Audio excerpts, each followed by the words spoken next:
menembus kawasan itu memperkenalkan individualisme yang meruntuhkan etos komunal lama. Doktrin Kristen tentang kehidupan sesudah mati misalnya, membuat nasib abadi setiap individu menjadi nilai yang suci. Bagaimana ini bisa dicocokkan dengan idealisme kesukuan yang menempatkan individu di bawah kepentingan kelompok dan mengajarkan bahwa satu-satunya keabadian manusia terletak pada keberlangsungan hidup suku?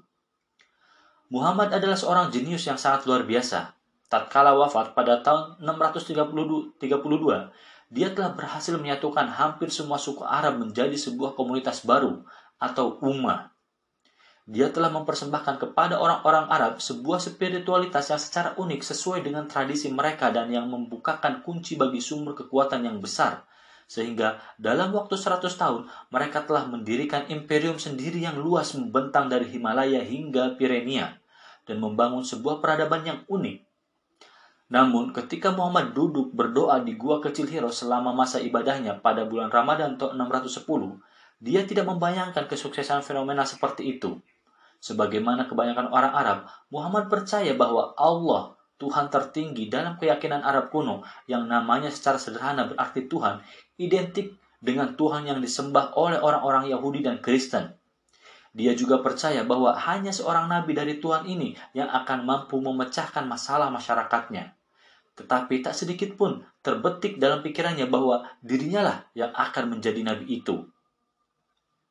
Orang Arab pun secara prihatin sadar bahwa Allah belum pernah mengutus kepada mereka seorang nabi atau menurunkan kitab suci bagi mereka. Meski tempat suci baginya telah ada di tengah-tengah mereka sejak masa yang sudah tak dapat diingat lagi.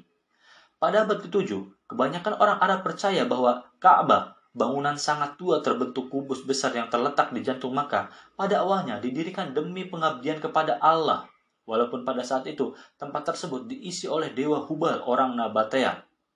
Semua penduduk Makkah sangat bangga akan Ka'bah yang merupakan tempat suci paling penting di Arabia. Setiap tahun orang-orang Arab dari segala penjuru semenanjung melaksanakan ziarah ke Makkah untuk menyelenggarakan ritus-ritus tradisional selama beberapa hari. Semua kekerasan dilarang di sekeliling tempat suci Ka'bah, sehingga mereka dapat berdagang dengan damai satu sama lain di sana, karena mengetahui bahwa permusuhan-permusuhan lama untuk sementara harus ditunda.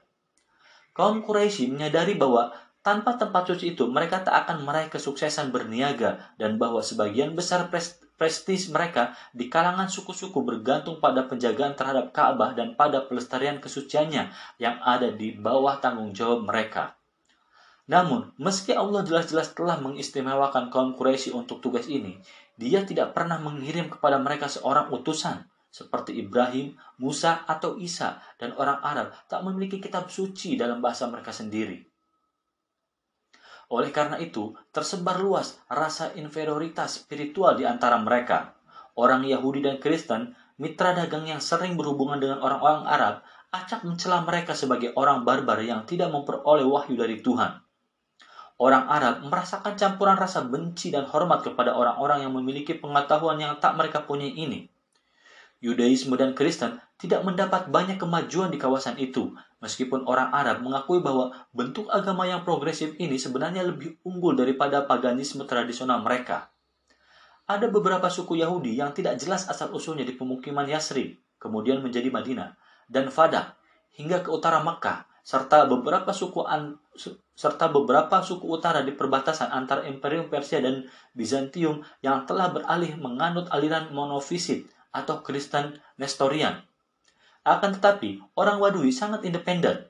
Mereka bertekad untuk tidak jatuh ke bawah salah satu kekuatan adidaya seperti saudara-saudara mereka di Yaman dan sangat menyadari bahwa baik orang Persia maupun Bizantium telah menggunakan agama Yahudi dan Kristen untuk mengembangkan pola-pola imperial mereka di kawasan itu.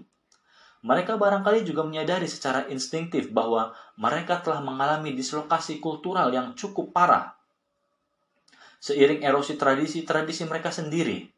Mereka sama sekali tak merasa menginginkan sebuah ideologi baru, apalagi yang terungkap dalam bahasa dan tradisi asing. Sebagian orang Arab tampaknya telah berupaya menemukan bentuk monoteisme yang lebih netral dan tidak ternoda kaitan imperialistik. Sejarawan Kristen Palestina, Sozomenos, mengemukakan kepada kita bahwa pada awal abad kelima, beberapa orang Arab di Suriah telah menemukan kembali apa yang mereka sebut agama asli Ibrahim, yang berkembang sebelum Tuhan menurunkan Taurat atau Injil, dan dengan demikian bukan Yahudi atau Kristen. Tidak lama sebelum Muhammad menerima panggilan kenabiannya sendiri, penulis biografinya yang pertama, Muhammad ibn Ishaq, menjelaskan kepada kita bahwa 4 orang tokoh Quraisy Makkah memutuskan untuk mencari Hanifiyah, agama asli Ibrahim. Sebagian sarjana barat telah menyatakan bahwa sekte Hanifiyah yang kecil ini adalah sebuah fiksi. Sebuah fiksi agama yang menyimbolkan kegelisahan spiritual zaman jahiliyah. Tetapi pasti memiliki dasar pijakan yang faktual. 3 di antara keempat Hanif itu cukup dikenal oleh generasi pertama Muslim, yakni Ubaidillah ibn Jahsy, keponakan Muhammad, Waraqah bin Naufal, yang akhirnya beragama Kristen, dan Zaid bin Amr, paman Umar bin Khattab, salah seorang sahabat dekat Muhammad dan khalifah kedua dalam pemerintahan Islam. Ada sebuah kisah bahwa pada suatu hari, sebelum meninggalkan Makkah menuju Suriah dan Irak untuk mencari agama Ibrahim, Zaid berdiri di sisi Ka'bah, bersandar ke bangunan suci itu dan berkata kepada orang Quraisy yang sedang melakukan ritus mengelilinginya dalam cara yang sudah dilakukan sejak lama.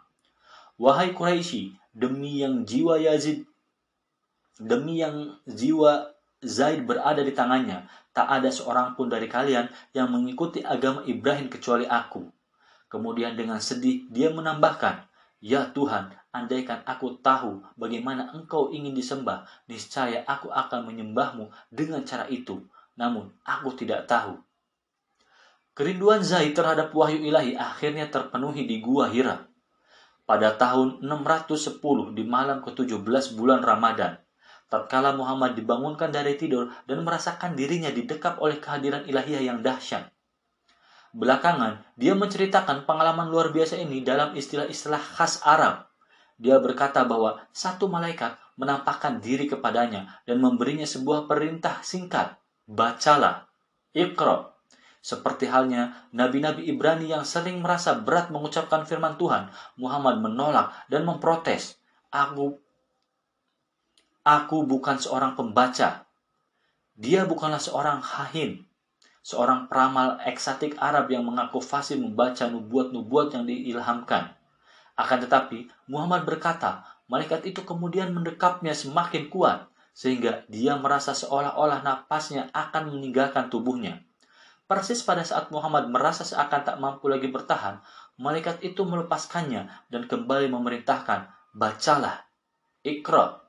Muhammad lagi-lagi menolak dan malaikat itu pun mendekapnya. Lagi hingga dia merasa telah mencapai batas daya tahannya. Akhirnya, di akhir dekapan dahsyat yang ketiga, Muhammad merasakan kata-kata pertama dari sebuah kitab suci baru mengalir keluar dari mulutnya. Bacalah dengan nama Tuhanmu yang telah menciptakan manusia dari segumpal darah. Bacalah, dan Tuhanmu lah yang Maha Pemurah, yang mengajar manusia dengan perantaraan kalam. Dia mengajarkan manusia apa yang tidak diketahuinya. Firman Tuhan telah diucapkan untuk pertama kalinya dalam bahasa Arab, dan kitab suci ini akhirnya akan disebut Quran atau bacaan. Muhammad merasa dirinya berada dalam ketakutan dan perubahan, bergidik memikirkan bahwa dia mungkin telah menjadi sekedar seorang kahin tak terhormat yang dimintakan pendapatnya oleh orang-orang ketika mereka kehilangan unta. Seorang kahin diduga dikuasai oleh jin, sejenis makhluk halus yang dipercayai menghuni daratan Arab yang bisa berubah-ubah wujud dan menyesatkan manusia. Para penyair juga percaya bahwa diri mereka dikuasai oleh jin-jin pribadi mereka. Hasan ibn Thabit, seorang penyair Yasrib yang kemudian masuk Islam, berkata bahwa ketika dia pertama kali mendapat dorongan untuk menjadi penyair, jinnya menampakkan diri kepadanya, mengempaskannya ke tanah, dan mendorong kata-kata ilham keluar dari mulutnya. Hanya inilah bentuk pengilhaman yang dikenal oleh Muhammad. Bayangan bahwa dia mungkin telah menjadi majnun, dikuasai jin, memenuhi dirinya dengan rasa putus asa seakan-akan keinginannya untuk hidup pupus sudah. Dia sangat tidak menyenangi para kahin itu yang biasanya mengeluarkan nubuat berupa kata-kata kosong yang tak masuk